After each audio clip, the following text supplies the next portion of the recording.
Test, test, check, check. We good? I think we're here. Test. Checkity China, the Chinese chicken. Welcome back, one and all, to the LA Music Blogcast with me, Ben, Benji, or Benjamin, to lead as appropriate. Our guest, Kerli, and noted music slut, David DJ Fish. Yeah. That was before the, that was during the commercial break. Yeah. Apparently I am the music slut. Yeah, you just said that you like to discover new things every week. You get tired of music really quickly. No. Well, the stuff that sticks, I think, will resolve itself by the end of the year. That's when I come out with my top tens, and that's when I'll be like, oh man, that really stuck with me, and I'll continue. That'll be the stuff on my iPod, not not specifically Spotify. But let's talk about you, not so much me. Unless you want to talk about me. I'm so tired of talking about myself. What's your favorite Daft Punk record, Kerli? Because we now have a three-way tie, because the aforementioned Leslie Park has put in a vote for Discovery. Yes. Well, I really like I like all the exploring that they did for Tron. Mm-hmm.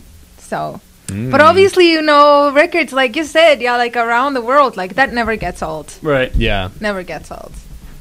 If you did put in a vote for the Still Tron amazing. Legacy soundtrack, that is the official tie. clean across the board. We need a tiebreaker.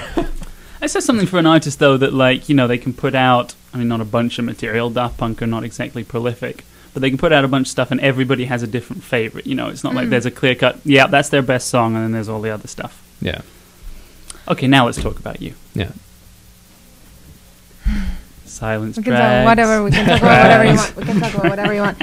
I was just I started thinking about what you just said. I think that great artists don't have just one side. I think great artists can take on whatever emotion and take on whatever sound and just kind of explore. It's like it's not.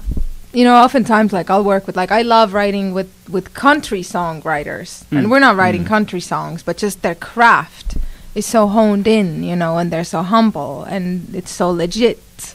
Yeah. Just a different approach to the musical process. Yeah.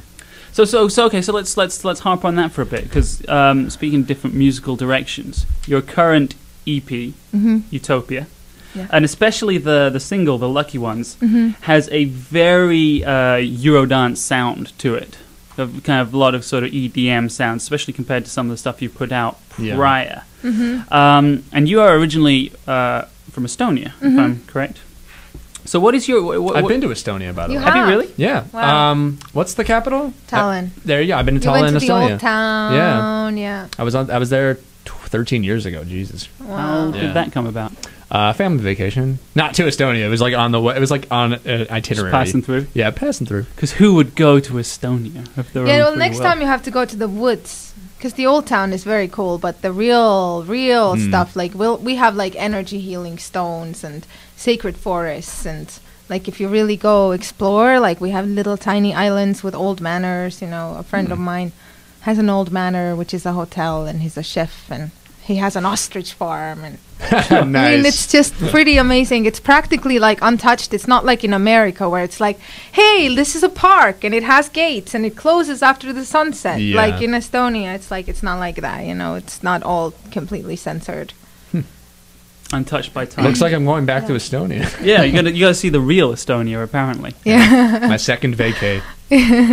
I just said Totally. vacay. Oh god. We'll gloss over that. Yeah. Let's talk about that later. But what is your take on the whole America's newfound fascination with dance music? Because it's a European import. It's something that's been big, on our side of the Atlantic for a couple of decades, and it's just now blown up over here.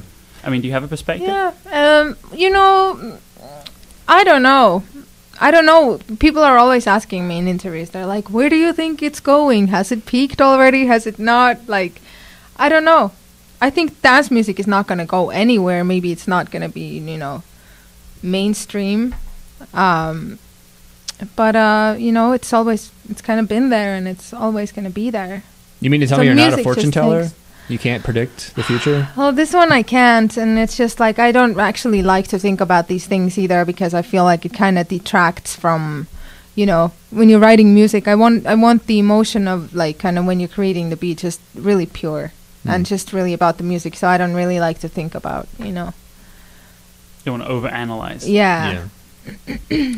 So I also noticed that your newer material has it's noticeably less gothy, less gothic than what you first kind of suddenly came to the States with the Love Is Dead record. Is there a particular reason for that? Just kind of it's just something. It's just like I've been kind of going through. I've grown up, and I moved away from a place that was very like restricting and depressing to me, and I started traveling the world and doing my things, and just kind of dealt with a lot of my pain and my darkness, and I felt like I wanted to just channel only love energy, only positive emotion, and it was kind of like all the spiritual work that I was doing on myself that I physically couldn't write and like a more introspective record.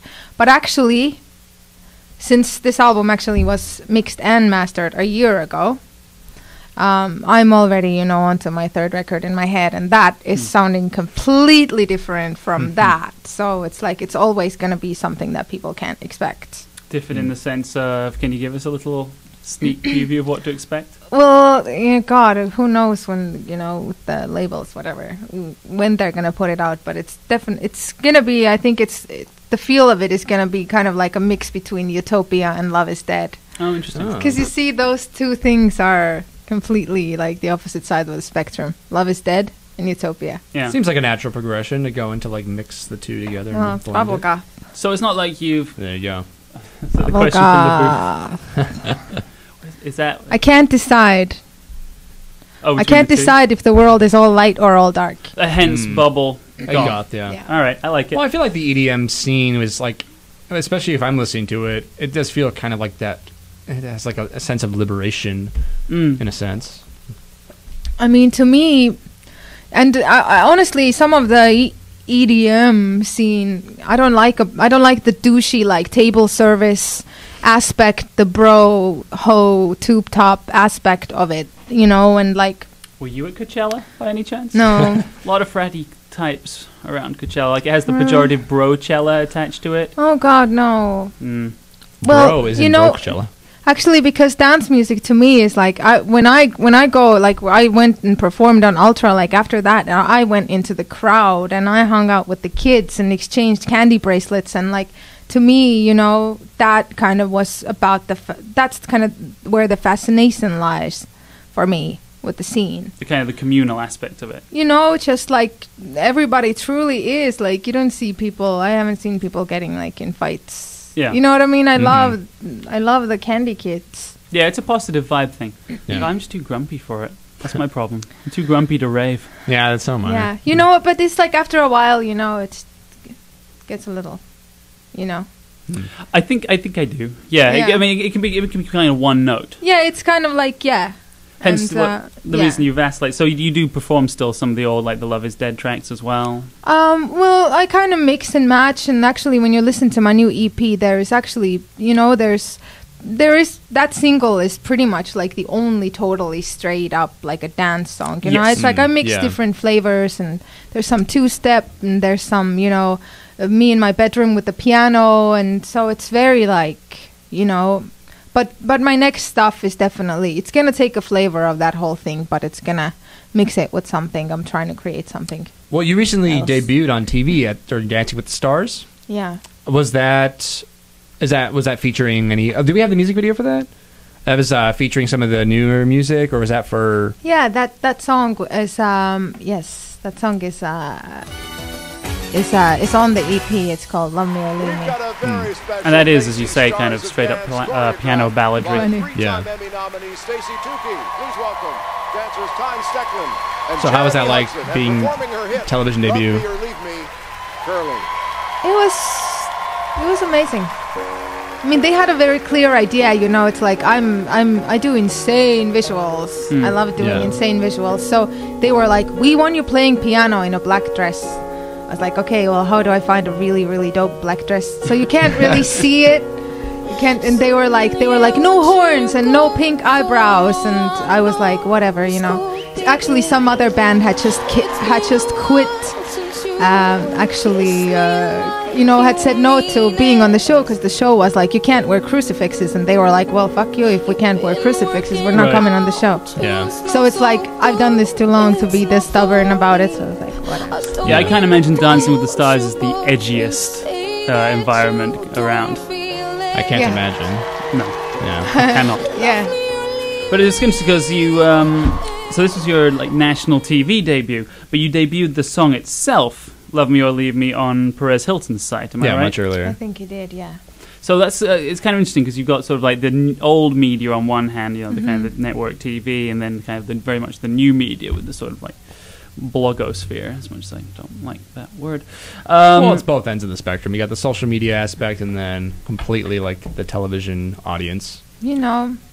How do you see it? Because I mean, as a music artist, you're kind of at the nexus of trying to navigate this media landscape, which is just constantly shifting like quicksand. Good vocabulary. No vocabulary. No, it's not about me, you guys. It's not about all the great words that I know. No, but really, like, how do you find that process of kind of navigating that? What is that?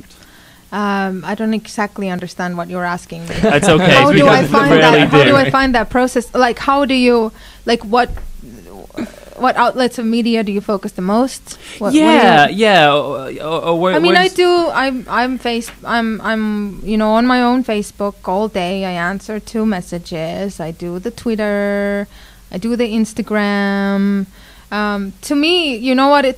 I really try to kind of, I don't like, you know, if I see like an article about myself in Estonia or whatever, like I don't really read it because I like to kind of keep the world out my process a little bit, you know what I mean? So I'm focusing on making music and inspiring the fans. You don't read any like That's reviews it. or any like critics? I can't. Yeah.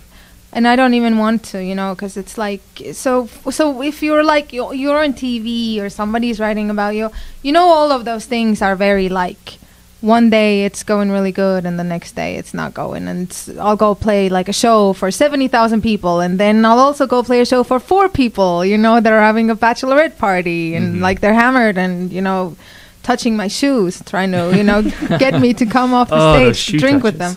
So it's like, you know what I mean, I like to not focus on any of that, like just go on stage every time, do the best job I can, you know, talk to people online, inspire them, help teenagers, you know, with their problems. Like, it's a good mantra. Just like to be in the good vibes.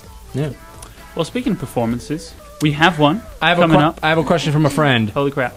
Same friend. It's not. Oh, is it the same question? It's the same question. Good grief! He wants to know if you're single.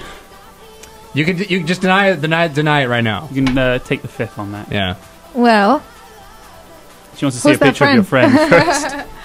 When we come back, nah, I'm not going to answer that. Yeah, I'm not going to answer that question. So we're even.